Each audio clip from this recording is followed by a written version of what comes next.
You're listening to Cards to the Moon, a podcast about trading cards from both a collector and investor perspective.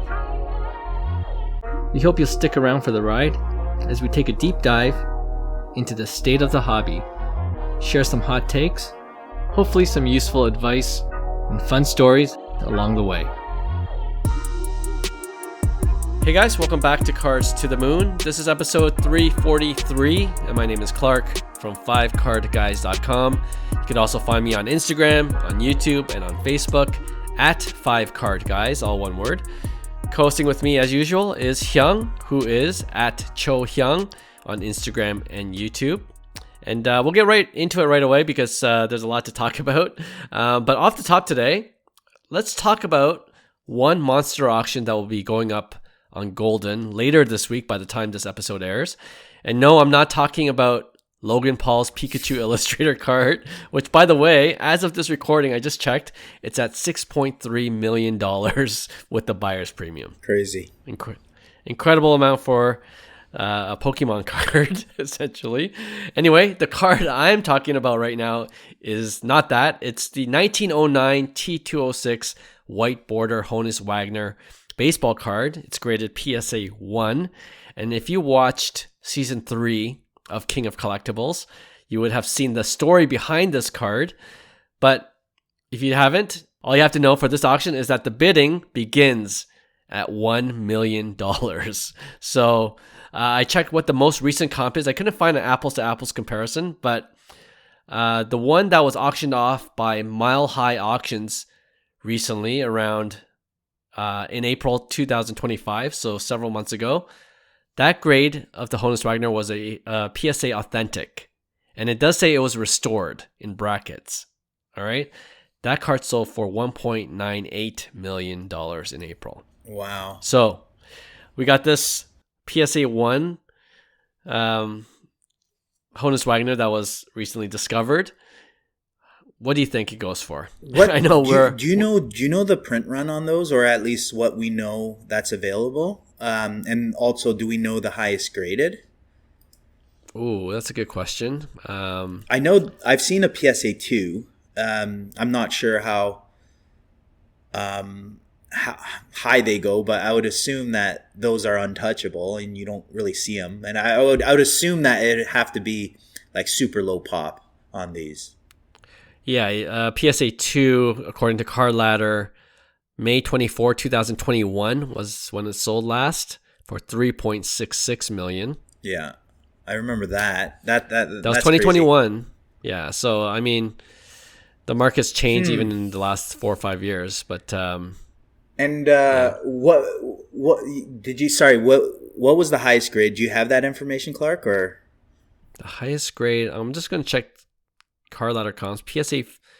Apparently, that was a PSA 5. It doesn't say how much it sold for. That has to be one of the most expensive cards in existence. On top of the 52-man PSA 10, I'm going to argue, but I would say it would probably fetch similar numbers as kind of like the Grail. And this is something to add.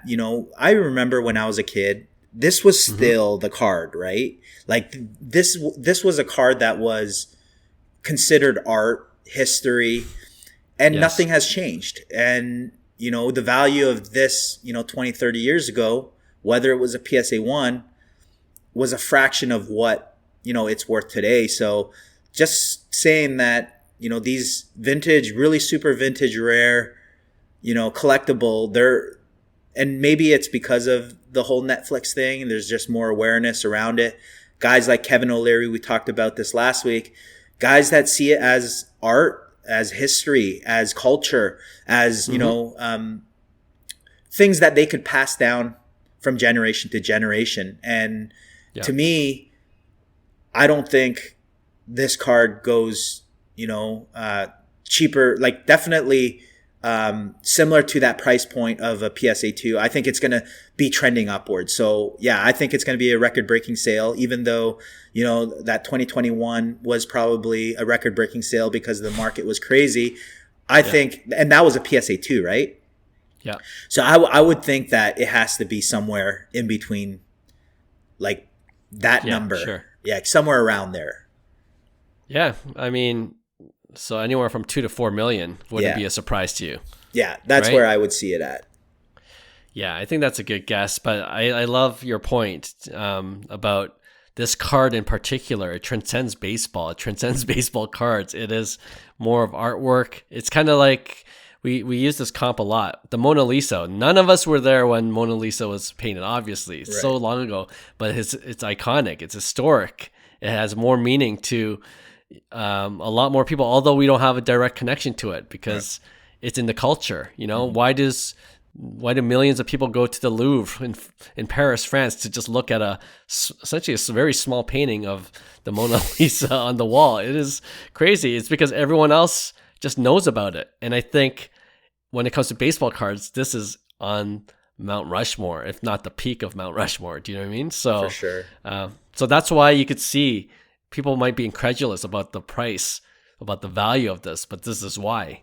Yeah. Because it kind of transcends what we're even talking about on this podcast, more than just a baseball card. And if you think about it, it's incredible. Like that thing is what, over 100 years old? Like what other piece of history in baseball, can you experience? And I know there's a lot of cards that are no name guys, but I think, the Honus Wagner and, names like Ty Cobb, like those are like the Mona Lisas. Those are, Yes. the pieces where people are looking for. It's always been like that through the history of our existence, our whatever 40 plus years, that we've lived. And even before that, in the 60s, 70s, in the 50s, this was the grail. So for me, like this is a whole different ballgame. And I think us traditional hobbyists that,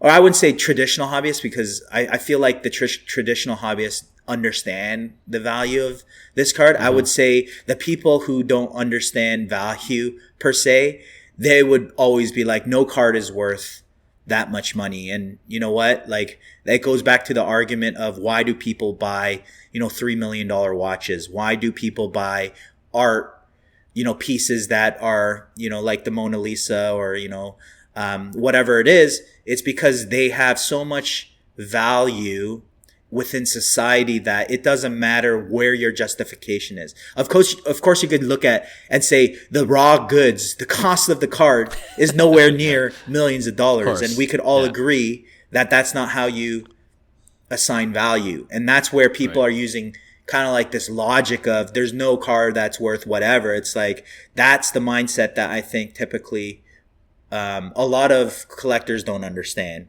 is value is what the marketplace dictates, and it's all supply demand, and that's it. Yeah. And honestly, the way I see it sometimes is it's scarcity, not just in terms of the grade and how many are available, but there's so few things in the world that pass the test of time. Right? That has just like from generation to generation to generation, it's remained relevant. There's so many, there's so few things that can say that is a fact for that item, right? So the Honus Wagner is one of them, and Mona Lisa is one of them, and that's why there's value in that. I got a question for you, Clark. Do you think, okay, so a lot of these card stocks, you said, they kind of survive over time. Like, and that's what they go for. If you see a really good 52 mantle and the color is great, those are eye appeal things that collectors look for. Do you think that modern cards are at a big liability for long term? Because we all know, like if you're in the hobby, like for instance, a 96 Topps Chrome Kobe, what it's known for is the greening.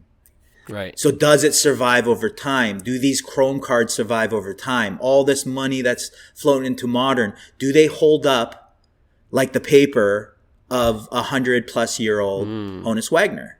Right? And to me, it's like if you're in the long-term game, are these questions that concern you?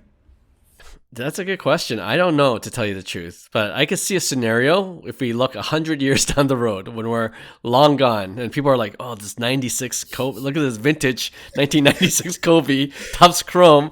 I think there's going to be like whoever the grading company, maybe it's still PSA or maybe it's some other new AI driven grading company, but maybe it's on a scale of like how green is the card, so there might be a whole different scale at play. So, I mean, a lot of what if questions, right? But we just don't know. Question. Yes, exactly. That's what the answer is. Yeah. And that honestly, that's what scares me about Chrome cards is I don't like how they've been aging. I mean, most of Chrome cards in their existence, they're okay. But I'm just thinking, do Chrome cards even make it 100 plus years? Because we all know, and that's the thing. It's UV light, right? It's really bad for the card, and over time, it gets exposed. And we know in the hobby, people put stuff on their cards or whatever. It's like, how is that going to age? Like all those things go into my mind when I look at, a piece of paper with great coloring. And that's why for me, I think vintage is the play, is because it's already tested time. And I'm really scared about modern in that sense. Like there are cards that I want long term, but those are the things that kind of prevent me from making those decisions, I guess. So you're saying let's just buy paper again. Paper's underrated. They age well. You know what? The Topps 2026 Top Series 1 is about to come out, so maybe modern paper's the worst. We all know it. What you're saying is we should try to bring modern paper back if we're thinking long term. I always said modern paper's underrated. The modern paper parallels are so underrated. Hey, you know what? It could be a play because they're a lot cheaper than Chrome, right? So, anyway, let's move on now to hobby headlines. All right, we got some interesting updates from Ryan Hogue, who is the president of grading business at PSA. He recently went on a PSA-produced podcast, so a very friendly podcast. I'm sure they didn't ask a lot of hardball questions, but they did ask some, and he answered, questions about the new Beckett acquisition, amongst other things. So I guess the deal is still happening. It seems like whatever was transpiring, if anything was transpiring at the Congress level, who knows what happens with that deal. But we're all assuming that PSA is going to, or Collectors Holdings is going to acquire Beckett. Anyway, The Athletic also reached out to Hogue after seeing that podcast, and apparently he would only answer the questions via email at this time. All right. I thought what he did answer, though, for the article was a really interesting read. So I thought we go over maybe some of the quotes, and then we can react accordingly. Okay. So first, on the question of whether they see Beckett, SGC, and PSA as competitors in the grading space, now that they would all be under one umbrella, this is what Hogue says. We want these brands to compete in the grading space. We want to see these companies thrive, but we also see each of them appealing more to certain segments of the market or offering elements that certain collectors value in their collection, end quote. So what do you think he's saying there? Or was it a non-answer? No, I think it makes sense. I mean, what else can he say, really? I mean, sure. I think there's truth to it, because you want, if our PSA, if I'm running PSA and I acquired those companies, there's a marketplace for it. There's a reason why Beckett has customers. There's a reason why SGC still has customers. So for me, it's a matter of, doing what they're good at and what their niche is. And it's not the same as PSA. Values aren't the same as PSA. There's no point in trying to make it like PSA. You don't need another PSA.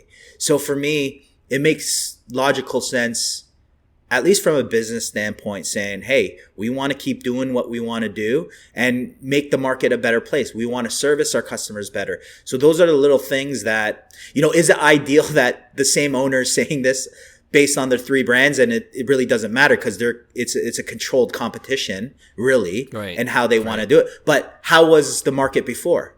Was Beckett accountable themselves? Were they doing that? I don't think so. Was SGC doing that? No, they weren't. Right? So, well, technically SGC was, and PSA bought them out, and they didn't really do a great job. So that's on PSA, but hopefully these individual grading companies, you hope that they step up their service. So like I was a big Beckett fan, like in terms of submitting cards, and usually it was, autos, I would send to Beckett, and non-autos, it was PSA.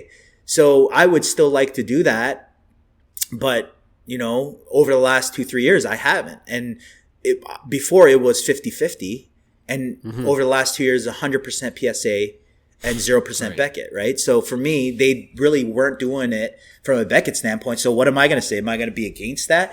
Of course I want to be, want Beckett to, have its value, but it just means a little less when it's coming from the same owner. Yes, that's true. But I think what you said is the best counter argument to anyone that thinks PSA or collectors has too much of a market share, because that counter argument is what's been Beckett doing lately. We've been complaining about what Beckett's not been doing, and so that argument falls apart when we think that there's this monopoly. And it's still a legitimate concern. We like you kind of just mentioned briefly too, what they seem to have done with SGC is kind of disappointing, right? And you can't help but think, is that what they're going to do with Beckett, right? So only time will tell. We hope not, obviously, because you and I are both Beckett grading fans and we like the slaps. But yeah, I hope what Hoke's saying here is true. Like, we want them to maintain certain segments of the market, because there are people that go to PSA for one reason, Beckett for another, and SGC for another, right? So we'll see. On that note, on whether PSA, SGC, and Beckett will have their own dedicated operations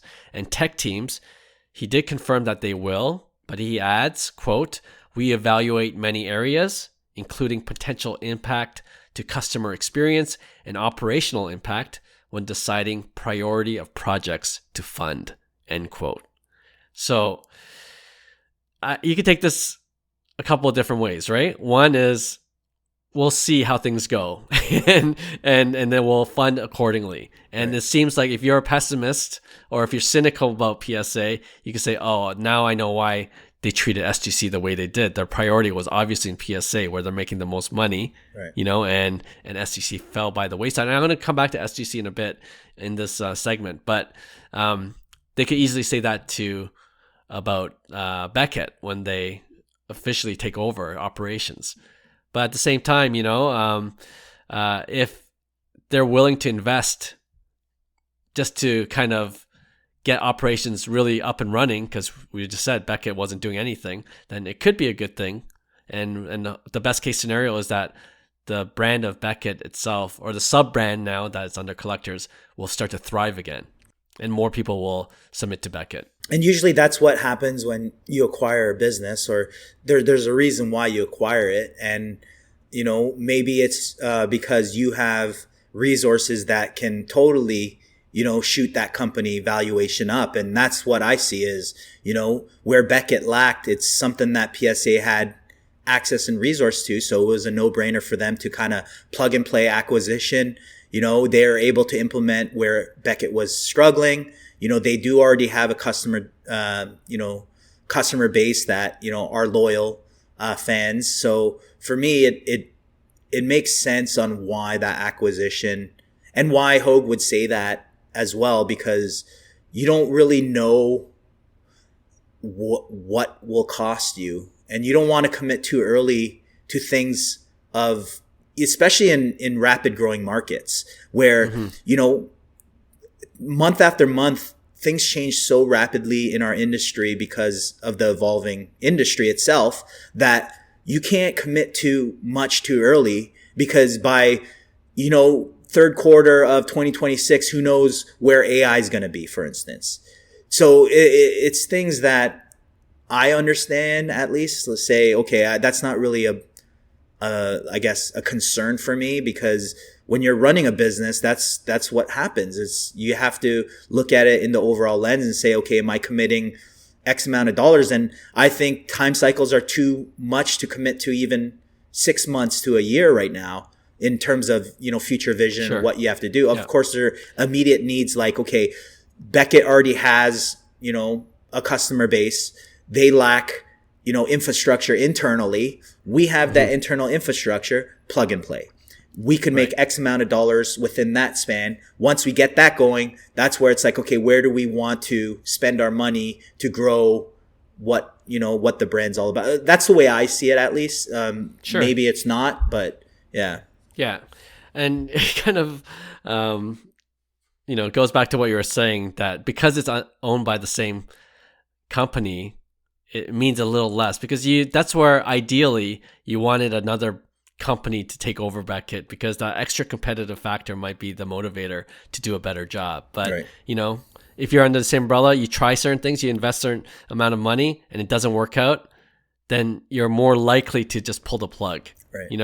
Rather than if another company owned it, doesn't work, they'll keep trying because they want to be competitive. Right. But anyway, that's not the reality that we're in. That's maybe a sliding doors moment.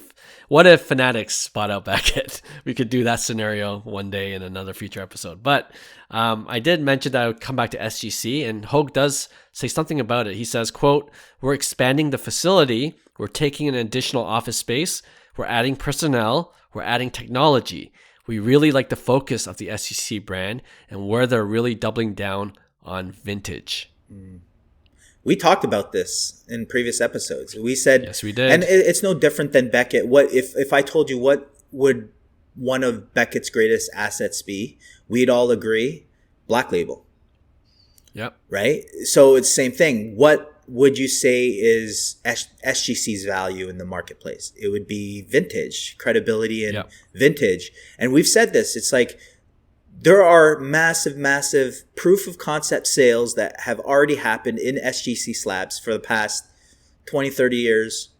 So there is that, where there's history of SGC being valuable still, because they are a reputable grading company in the vintage world, right? So, being able to go back to why you are good in the first place, I think that's important. And I think, what they did with SGC was kind of disappointing, but I also think you're involved in enormous amounts of growth in a space where I think internally they're just overwhelmed with what it actually takes to be able to run multiple grading companies. But in saying all this, why would they not consolidate all operations?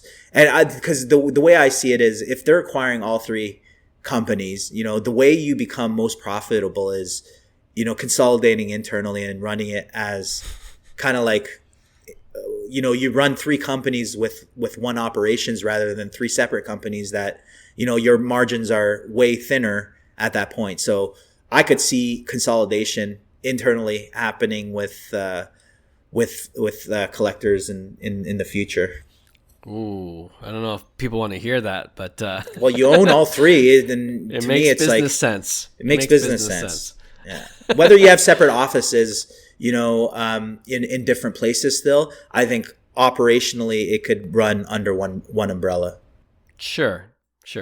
But, that's when, for some companies, QC starts to erode and things could fall by the wayside. But, I mean, it makes business sense. Let's just say that. I have a question, a really quick question for you. Yeah. Would you rather collectors acquire Beckett or Fanatics?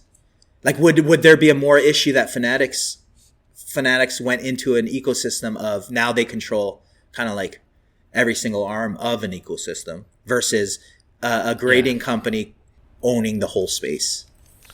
But I don't even see, PSA as just a grading company. They're under collectors, which owns, other properties. So I think if I'm going to answer that question, I don't like it, but I would rather prefer Fanatics owns it, so we have two juggernauts battling it. I agree. Out, that's better than having one big juggernaut and one lesser juggernaut. Let's make it an even fight and see where the chips fall. But that's not what happened. So, but yeah, I would have rather wanted Fanatics and deal with the repercussions there. It wouldn't have been perfect either. It wouldn't have been ideal either. But I think it would have been a better solution or better for the hobby in general if it was Fanatics. But that's just my opinion. But it's a good question. Love to see what others think about that, because we got people that hate Fanatics. We got people that hate PSA equally. So we'll see who the bigger haters are. But no, on this SEC, the only thing I'll say is, if I'm going to be charitable to PSA or collectors, is that perhaps they're listening to the critics, the criticisms from the critics about SGC saying like, oh, that's a shame how PSA or how collectors treated them. Right. And maybe they're like, oh, you know what? Maybe we should actually put some resources into it and we'll see where it goes. And you know, like you said, we talked about on the pod, the vintage place seems like a no-brainer. So maybe that's where they start. And maybe that's the boutique experience that they give for vintage car collectors. SGC is now the play. Right. And you know, it makes sense to me. So and hopefully that's the case. I think going back to it, if you look at it in that lens where let's just say Beckett does, you know, evolve to be a better version of Beckett and then SGC is, you know, picks up their slack, would you, if it, let's just say that happened, we're 2 years down the road, we're on episode whatever, and we're talking about the upgrade or, you know, everybody's doing their thing. Yeah. Would you care so much that it's owned by one company if it's better? Yeah, that's a really good question. Honestly, if I'm going to be honest, I would be enthusiastic about it because, and this is a good segue to, I'm going to skip one question because it goes right to what you're trying to say, I think. Number 4 says, the streamlining of how Collectors Holdings envisions what they can do with all the brands under the same umbrella. Hogue says that there will be a way for Beckett and SGC graded cards to be sold on eBay right after the cards are graded, much like PSA already operates with eBay. So to your point, exactly, it's just a better collector experience. Right. Like I could send it to, if I have a vintage, I'm like, you know what? I like this in an SGC slab. So I'm going to send it to the SGC. And then I got a first Bowman Chrome Auto. You know, I just like those in a BGS slab. That's just like my preference. I'm going to send it there. Right. But because it's under collectors and they have the infrastructure in place, guess what? Now it's easy as a click of a button to sell on eBay. Right. Which I didn't have that option before when Beckett was Beckett and SGC were on their own. But because they're all under collectors owned by PSA, now that option's available to me. Guess what? I'm not going to complain. Yeah, no, right. it makes total sense, 100%. And I go back. If you're collectors, would you purchase SGC and Beckett if you could? Of course. It makes sense, right? It's kind of makes sense. Yeah, exactly. So that's. But yeah, that's interesting how everything's becoming more streamlined, which is a benefit, obviously, of consolidating and mergers and acquisitions of different companies. All under one umbrella, right? So I guess they're taking advantage of that. I want to go back to one question. Hogue also told The Athletic that each brand will have their own standards and scales with no planned alignment moving forward. Right. Okay, so it kind of answers the question that people were concerned of. For me, and I'm wondering what you think, that's true until it isn't. Like, that's how I'm going to take it. You know what I mean? Right. I'm going to... Like, it's okay, sure, it's great to hear that confirmation, but am I going to be surprised if they're like, you know, actually, we're gonna change the grading scale? Right.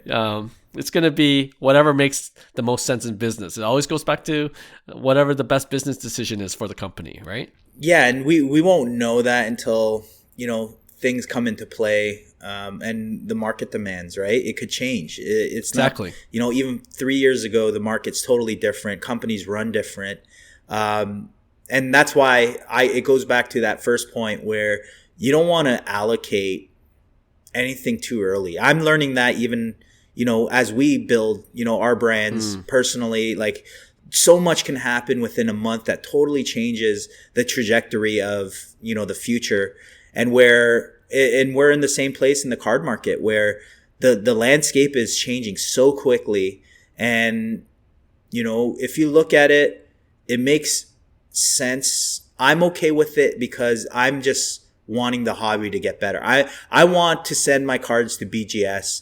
I want access to that. I want, like in Canada, like you can't even send cards to BGS. I mean, you can, but like if I ask a collector, they wouldn't know how. Right? So to me, it's like stuff like that of just being accessible. Like those are the basic stuff that I don't care who owns it. Just get it done because it's a service that people are asking for and they want and they require because that's it's always been part of that industry. So I'm just hoping that collectors, you know, they're looking at it, whether it's they're listening to the criticism or the feedback they're getting, and they should, because, the market's going to dictate, whether they're a future customer or not. But at the same time, I think collectors have mutual value that they're giving us. And whether we agree or disagree on, PSA evaluations and upcharges, this is all market driven by the buyers, which is us. So until our habits change, until our perspectives change, we can't expect, the companies to make these changes when it's us and our buying habits that are dictating the marketplace, right? So it's kind of the thing where you could hate collectors all you want, but if the industry and the service is getting better of the hobby experience, can we really complain? Like, what's the next best alternative? And I'm all open because, we've been auditing this whole marketplace for the past 5-6 years, and we're looking for solutions too. Is it the best solution? Well, it might be the best solution available right now. If anybody else, we had a great solution, which was we acquire Beckett. But that failed, right? But we would have done well. I think so. Yeah, no, for sure. Yeah, great points. And the last thing, it kind of segues nicely because it is about Beckett. And I guess this is more a question of personal opinion or personal taste. But Hogue does say that Beckett labels within slabs will also undergo visual changes. So it sounds like there's going to be new slabs. But the subgrades will remain on the label, which is obviously a key part of Beckett slabs. Do you like this decision? And there's a conspiracy theory, which I'm going to, which I'll share with you afterwards. But do you like this decision? That it's going to look a little different. We don't even know what it's going to look like. I don't like the decision, but I do like. My future self is saying, yeah, you like it. Like right now, okay. Obviously for me, like Beckett slabs are great. I love the subgrades. I love how they look. They are very outdated. That's what I'll say. And when you change the brand, like SGC, it took a while for you to kind of get used to, a change of, I guess, the new slabs. But with Beckett, I know that eventually I would be like, yeah, it's inevitable that you got to change the look of the slabs. And I think in the future, I would be a fan of the Beckett slabs. Just not right now. I'm a no right now, but I think in the future, I'm a yes. What do you mean? What's outdated? You don't like that metal? I know Roy, our podcast co-host, he's not a big fan of that, but I don't mind it. I kind of like the metal look. We're just stuck in the 80s and 90s. That's my issue. It's like, okay, we got to turn the page a bit. And sometimes the gold, like Auto 10, is a total different gold than the actual Beckett label. Like little stuff right. Like that. It's like maybe you just make it one metal plate. You know what I mean? Yeah. Well, then the thing is inventory with. Oh, what if it's a 9.5 9 auto? You're like, crap. We don't like. We have to print it separately now, right? As opposed to you have your 10 auto little rectangle pieces that you have a pal from your 9 autos. I think now that we think about it. Beckett needs a change. Wow, you quickly changed. I changed. Their slabs are ugly. Let's be black labels are the most prettiest things on the market. Yeah. But that's about it.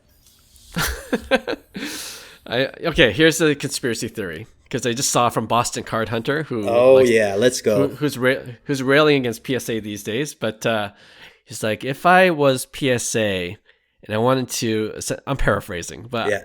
I want to destroy Beckett. What I would do is announce that there's going to be a label change right before a big show coming up, get people up in arms. And then, I think the logical conclusion from doing that is that people will just turn on Beckett if they see what the actual new slabs will look like. But do you see any merit to that conspiracy theory? Clark, let me ask you a question. That would be equivalent to you buying a 2018 Bowman Chrome Otani Auto, PSA 10, and then just saying, you know what? I'm going to smash this card. Like, why would you spend 10, 15, 20K on a card to only destroy it? Why would you buy a company for 50 million or 100, whatever it was, and then just destroy it? Okay, under that kind of analogy, it's because I got 5 more of those Otanis, and it's going to be much more valuable if I just get rid of this one. But will it? Small. Okay, so like Yeah, I guess that's a question. Like, But that's the thing. realistically, Realistically, do you believe? Like, let's just say you acquired the company, you acquired Beckett. Do you believe the upside in Beckett or the downside of Beckett? That's going to make it more valuable. Like, is to that me, the question? Is that the question? Is the question? Do you see the upside of Beckett, or do you see the upside of PSA without Beckett? but do you not see the upside of both in a growing marketplace? Because the marketplace is growing. You need both players. They both offer something great. I'm just saying your first instinct wouldn't be to acquire a company to destroy it. That's all I'm saying. From a logical business standpoint, that's not why you acquire a business. I don't care what anybody says. There's other ways that you could do it way cheaper than acquiring a company like Beckett. So, I love this because this is what make people think, right? But yeah. On the record, I'm just playing devil's advocate. I don't think there's any merit to that conspiracy theory. But if I was going to play the other side, I could make an argument for it. That's all I'm saying. Fair enough. Yeah. All right. Well, if you want to read the article, I'll provide the link in the show description below. It's a good read. Ryan Hogue does address some of the issues that we're all thinking about, especially over the last month since the announcement of the acquisition of Beckett. But what actually happens, that'll be the more interesting thing. So we'll definitely be on top of that on this podcast. Okay, let's move on to our next segment. It is over under. All right, so I got 4 cards for you, Hyung, and the magic number for this over under is $50,000. Okay, and they're all sales within the first 2 weeks of 2026. So, we can gauge how the market's been doing these days, early in this new year. Okay, first one. I have a personal connection to this. The Juan Soto 2016 Bowman Chrome, first Bowman Chrome Auto, orange refractor, BGS 9.5, Auto 10. The exact same one that I helped my friends sell for $145,000 back in the day, back during the COVID peak. It sold again earlier this year. What did it sell for? Is it over or under 50,000? Oh, this is a good one because Juan Soto's market is a little tricky. But I do think there have been kind of record-breaking cards of non-previous purchases. So new records of new highs of new players. So I think the buying habits would have been Juan Soto went for under 50, but now the market's picking up in terms of value. So I'm going to say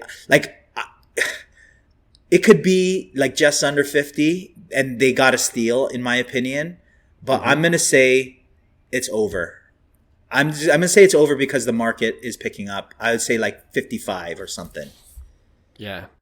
No, the market's definitely picking up, but what you said earlier is also true. The Juan Soto market is very tricky, and it's the timing of everything. Right. Sold for $31,322. Wow, which is incredible if you think about it. I love it because there has to be a point in time. Like I don't know what that number is. When what would you say an orange refractor is worth of a Bowman first of that caliber? Like realistically, like based on Ohtani, based on Hall of Famers, previous sales, what do you think true value is on that? I don't know exactly, but I would 30 is not bad, right? I would be very confident that the value should be over 50,000 at some point. At some point, right? Yeah. So like 31,000, I think is a steal. Like if I had 30K lying around, I would have bid on that for sure. Based on just to get it back. Based on previous sales of different players and how hot the market is, that thing should be over a $50,000 card. But that's great intel too. So is the Juan Soto market properly priced versus everything else that's inflated? Right? Because remember, value is all dictated on, that's true. The marketplace. But we all agree that we have an inflated marketplace at the end of the day. Right. Prices aren't sustainable. Maybe they are because the marketplace floods with that many more people. But as of right now, we know that, cards shouldn't be this expensive, right? So for me, that 30,000 is still a lot, but in this market, it's cheap. Yeah, no, good point. And maybe that's like I think in this market, Juan Soto cards are generally undervalued. Yeah. But maybe in reality, it's properly valued, and everything Right. else will come down. Exactly. To just correct to more. And I like that. I guess that lens too, because we've been in a bullish market, but bullish in the long term, but we've seen the crashes. Yeah. If that makes sense. So we also know that, you know, there's a lot of things that inflate the market, and what you're seeing today has been that. But then the question goes back to who's buying these massive cards. Are they actual flippers, or are they people that hold long term? Those are the factors that it's to be determined. We don't know what that's going to do to the future market of really, really high end rare cards, because now, even like I said, Kevin O'Leary dumping $100 million. That's one person. That's one person that's able to move the needle of sports card prices. So to me, it's like when you have a flood of those people coming in, we don't know what marketplace we have, and we don't know what true value we have. And this is why I always say you got to beware, because is that real true value that someone that dumps $100 million and spends on a new record breaking card, does that mean that that value is that much? I don't think so. Yeah, no, it's all good things to consider. Yeah, on how the market works. Yeah. When it's this volatile, for sure. All right, second card, 1986 Fleer, the iconic Michael Jordan rookie, BGS 9.5. It's a min gem, but the corners are 10. Min gem, corners 10. I gotta say, you know, BGS 9.5 has to be one of the most underrated cards just in general relative to PSA. And I don't know what that number is with the 86 Fleer Jordan, but I would have to say it's more than 50% retraction. Like this is like a percentage of a PSA 10. And I haven't checked Jordan prices, but I would assume a PSA 10 is still, you know, what do you have? Figures. Yeah, it's in not only six figures, probably over 200K. I would think, but 270,000. Yeah, so for a BGS 9.5 with 10 subgrade, and in these cards, I will say subgrades matter. Massive, big difference. But for BGS 9.5 to be, you know, 25% of a PSA 10, that's insane. So I'm going to say some people see value the way I see value, and they might see it as 9.5 as undervalued. I still think 93 Jeter 9.5s are undervalued, and they've always been for that same reason. So I'm going to say it's over, because I think even with the acquiring of Beckett, even the bigger players that have cards, they're going to see the value of why is this BGS 9.5 so cheap? So with that logic, I'm going to say it's over, which maybe it wasn't the case, you know, a year ago. Yeah. Excellent logic, excellent reasoning. But I'm wrong. But you're wrong. It's 47,500. So, I mean, you know what? This, a further point to that is there's still good place to be had. You know, BGS 9.5 for a card like that. I think if I was O'Leary, I'd be snatching these up and hiring someone to crack and resub. But do you need to crack and resub now? Or is Beckett kind of going to be okay? Like, is Beckett going to, you know, because think, when we're purchasing, we're like, you know what? Beckett has value. It's a great value. Not because we want to crack and submit it. Is because, like, the card itself is graded just as good as the PSA 10. I'd rather pay 25% of the PSA 10 price. To me, that's the value of Beckett. Like, and my thinking would be eventually it would catch up, maybe not 100% to PSA 10s, but definitely not 25%. Yeah, for sure. You know what I mean? Instead of cracking it and resubmitting, hoping to get a 10 is what I'm saying.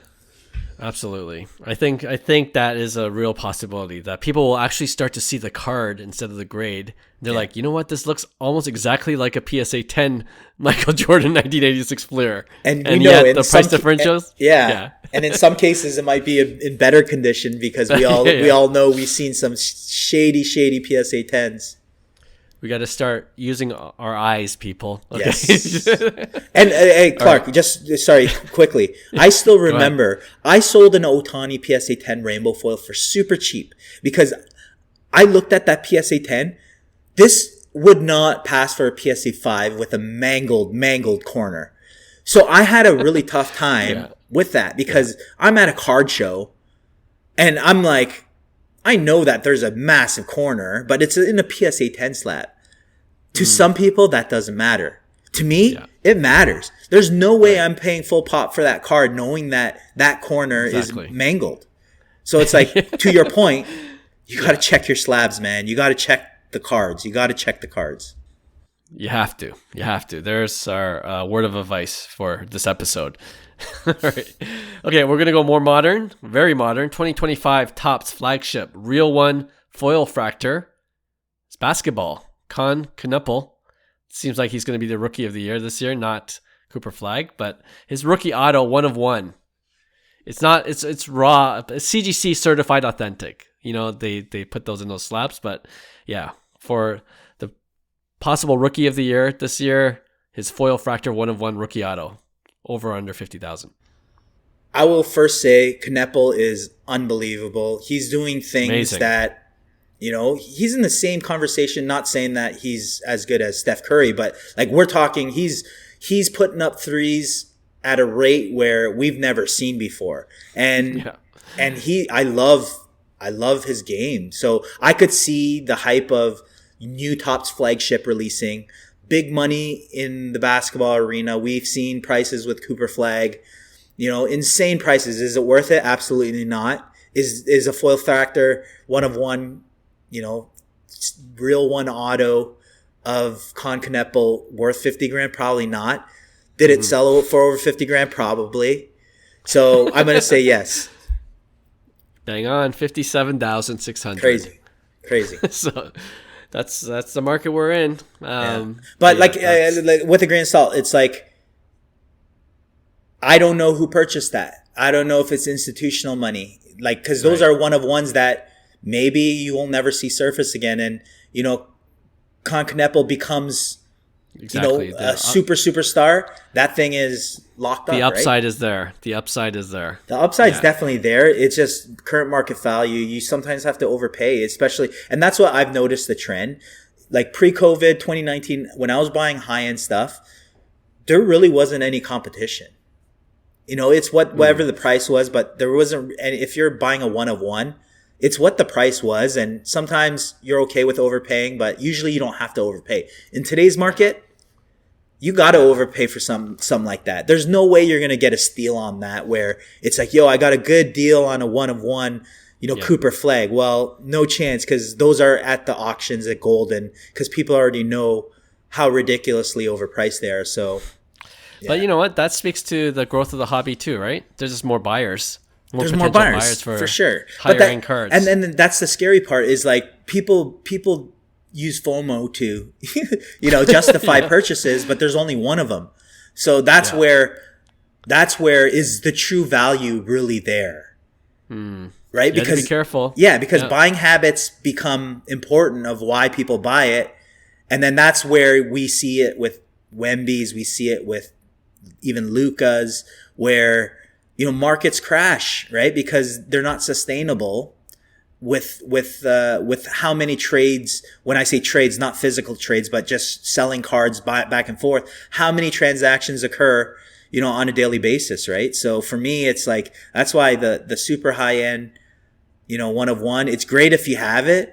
And, you know, the play is sell in a bullish marketplace, but, you know, something like the Con Knuppel, it could go both ways is all I'm saying. Yeah, it's fun to play in that game, but it is risky, right? It is risky. I mean, I only have 1 Superfractor, 1 of 1. You guys know what it is, the Bobby Witt home field advantage. Yeah, it's great. I got it for what, 2,500, and I got it graded PSA 8, and then I got slack for it because they're like, oh, you did diminished the value. I've got offers up to like around 4K already with that because it's a 1 of 1. You know, it's like, and Bobby Witt's Bobby Witt, and there's a lot of Bobby Witt believers like both of us, right. and you know, home field advantage is making a nice little comeback because of the Topps Chrome basketball release. So anything can happen with 1 of 1s, especially, you know, because it is a 1 of 1. Right. But it could go the other way as well. Just saying, you know, high risk, high reward. All right. Makes sense. All right. Last one. I think this one's the easy one. In case you didn't get the Conca nipple one, I wanted you not to get a offer. So you did get one right at least. But the 2018 Bowman Chrome, I have to include Shohei Ohtani, green refractor, numbered to 99, his rookie auto. The pitching position, PSA 10, over or under 50,000. I'm gonna have to say it's over.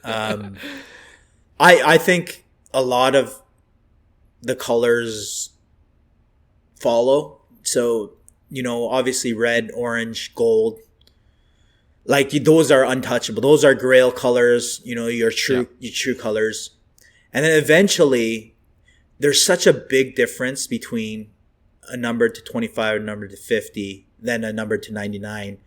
So what's the next best thing? If you're in the market, if gold and orange and red are untouchable, what's your next option? Obviously blue is going to be, and I would say blue probably outsells green, right? Which is crazy. Yeah. And that's another thing that if you're new into the hobby, it won't make sense, but it makes sense. So hobby logic. It's the hobby logic. And I will say I'd rather have a blue than a green. That's hobby logic too, even though the supply might be, me too, more. Yeah. I still side with that, especially a true blue, out of 150 over a 99. But with that said, you look back and say, okay, what's true value here? What card, like long term, it's like, man, this is a steal compared to overpaying for an orange, gold, or a red, or even a blue. Green's the next best thing. I know you guys don't like it. You and John are like, green. I'm telling you, so underrated. Out of 99, very limited supply. $50,000. If other cards of Ohtani PSA 10s are selling well over $100K, 50 grand's a steal. I got to go with over. That's easy. 65,000. Crazy. Easily over. And you know what? Both things can be true. I think green refractors are underrated, but I still don't like them. So those both. But you would buy. So perfect example. I will buy to flip. So I can get a blue if it's cheaper. Awesome, and then buy something else with it. Like 3 months ago, let's just say you had a chance to buy the green Ohtani for $50K. Right? Of course. People were like, yo, you're crazy. Like, that's insane. And then 3 months later, you sell it for 65 or whatever it is. Hey, that's what we're talking about. And it's like, people use that same logic of, hey, if the value's there and I could flip it and make 15K, 20K, 30K, whatever it is, this is what we're talking about. It doesn't make any sense. And everybody's absolutely right. It makes zero sense, but that's the realities of our marketplace. There's a lot of risk associated with it, but the reward is definitely there. Agreed. All right, with that, we'll finish off this segment and we'll go into our last one, our regular weekly segment we call Pick One. And Hyung, I know I usually start with you, but I kind of teased. Did I tease off the top? I was going to save it for off the top, but I decided to save it for later. So let me start. Okay. Let's do it. With this first one. And it's more general because I couldn't find a perfect comparison in terms of comps. But would you rather have a super low grade of the T206 1909 Honus Wagner card we talked about, or a high grade of the 1952 Topps Mickey Mantle? What are we talking about here? 52 Mantle, what grade specifically? I couldn't find the comp, but if you're going to look for, if it's the $2 million mark, you're looking at PSA 8.5. Really, that high? I guess nine is like 6 million. 6? Yeah, around there. Yeah. So 8.3. Okay. So you're looking at PSA 1, PSA Authentic, Honus Wagner. Man, this is a good one because I think both are justifiable. Mm-hmm. I still think the 52 Mantle is like kind of like your postcard, like your poster. But the Honus Wagner is the grail, I would say. Like over the 52 Mantle, the 52 Mantle is more of a poster boy. Like it has the image, right. But I think from an art perspective, I'm going with the Honus Wagner. I think the supply is just so limited compared to a 52 Mantle still. And it's no longer do I like what player. Like, truthfully, I haven't seen any of them. I've probably seen highlights of Mantle a couple times in my life. I don't even know his accomplishment. I have an idea, but like, let's be real. Yeah. It has nothing to do with baseball. It has everything to do with culture, art, history. So I'm going to go with the Honus Wagner. It's a 50-year-old. Like, I guarantee you Mantle was like, dude, I want that card in his era. When Mickey Mantle was a rookie, he's like, I want that Honus Wagner. You see what I'm saying? And it's the same thing as like, it would be the same thing as, let's just say, Shohei Ohtani saying, I want that 52 Mantle. You know? But it all starts with the Honus Wagner. So that's why it's like, I'm going with Honus Wagner. It's the OG Godfather, superior over the 52 Mantle. I don't care what anybody says. This is the Grail card, the T206. Wow. Okay. I think I'm going to put a poll up because I'm really curious to see what hobbyists think in general. Yeah. But I could see an argument for both, right? And maybe it depends on, what you've been influenced with. Like some people would say the 52 tops is the Grail for them, and so it's a no-brainer for those collectors. But I'm going to agree with you to the point that everything else doesn't matter. It doesn't matter what their stats are, who they're, and we're judging them by their cultural relevance, of the card. And I think I agree with you. The Wagner definitely takes that over the Mantle. Right? Yeah. Like, we don't care. We don't even care if Mantle plays for the Yankees where Wagner plays for the Pirates. I bet you most people didn't even know he played for the Pirates, So that doesn't even factor into the decision at this point. So I think I'm going to go for the Wagner as well. And it's the same thing. It's do you prefer, $1 million Ferrari, or do you prefer $1 million Bugatti? Like, you know what I mean? It's like, it's all preference at that point where the value is justifiable for both. The argument goes both ways. Would I love to have a PSA 8, Topps Mantle? That to me, that would be a goal in my collection. The highest graded 52 Mantle you could possibly get your hands on, right? So I think the argument is definitely justifiable. But if we're actually having to compare the two and you have to pick one, I think the only answer is the T206. But like I said, everybody's different. Everybody sees it differently. But for me, like, it's just such an iconic, like, card that has been around within our whole existence of the industry. And that includes in the 50s, in the 40s, in the 30s. Like, these guys collected, and this was a collectible. So it passed hands and generations. We're talking 3, 4, 5 generations, 6 generations, and the Mantle will never surpass it, ever. No, not in terms of that cultural relevance, like, the Wagner survived World War I, World War II. Yeah, like we're going Mantle's back. Not even we're not even talking about that, right? So, and that's why at that point the condition doesn't even matter either. Like, if you go to a museum, when you see a historic piece, you're like, "Ooh, there's a chip on that artifact." Who cares? And this is the original. Crazy too. I would say, like, the amount of stories that that card had, from its history, we wouldn't even know how much history was behind both those cards, but specifically the T206. Like, that isn't just insane. It's unfathomable from if you really think about that lens. So for me, it's like, and that's why I love sports cards, is if none of this existed in terms of vintage, I don't think I would be all in on sports cards the way I am. It's only because of this. Yeah. Yeah. Yeah. I get it. All right. Let's end off with your pick one. Okay. So I'm going with more modern. Although like I said, my whole goal in life would be a vintage portfolio. But till then, we're going modern, right?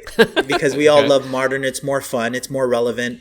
And we like chasing. So for me, Jared, who's in our, in our chat group, Jared.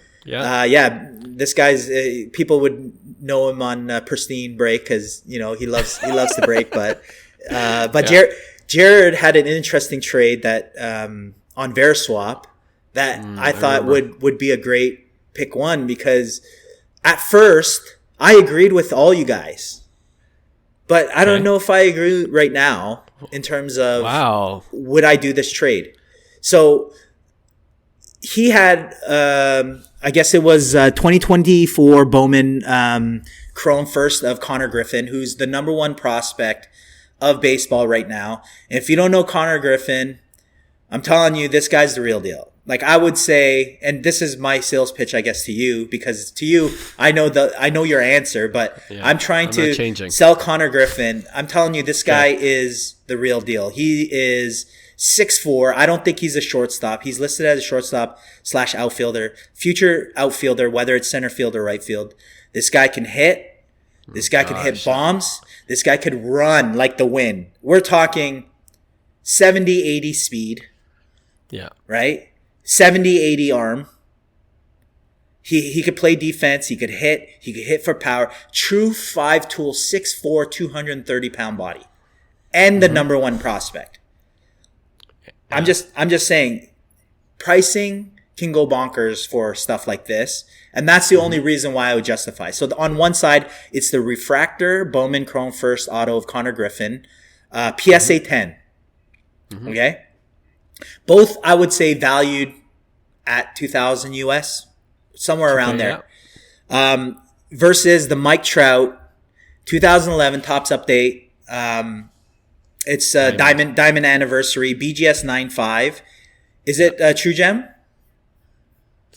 With subgrade 10? True Gem Plus. It might have been Plus, yeah. Yeah, so I believe it has 110 subgrade. So great card. Just to give you reference, I believe a PSA 10 recently sold for $3,200. I could be wrong 3K. There. 3K, yeah. 3K, yeah. So somewhere around there. Would you make that trade?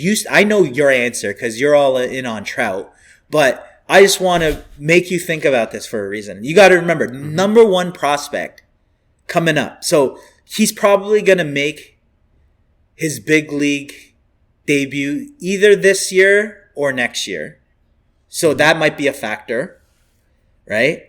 He's been demolishing minor league baseball. So if he demolishes minor league baseball, it'd be a quick call up, right? Potentially. I'm not sold that he's going to get called up right away, but he could hit. He's a dude. He's a really big dude. And with Paul Skeens, hey, that Pittsburgh team kind of is like, okay, is very interesting with the type of impact Connor Griffin can have.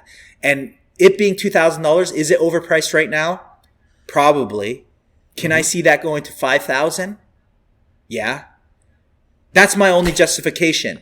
Would the Trout ever reach past $3,000 in that time frame? That's all I'm saying. Go. So I guess it's a matter of timing, right? Like, do you see this as a short-term flip? Because I could see that happen as well. But that's what I mean. You could see it both ways, but I'm saying, would you make this trade? Would you make this trade based on you? Like, forget about future value. You're saying, I have this card and somebody just offered me the Trout. Would you make that trade? You. I would make the trade. You would. I don't know. Maybe I'm not in an appetite to gamble.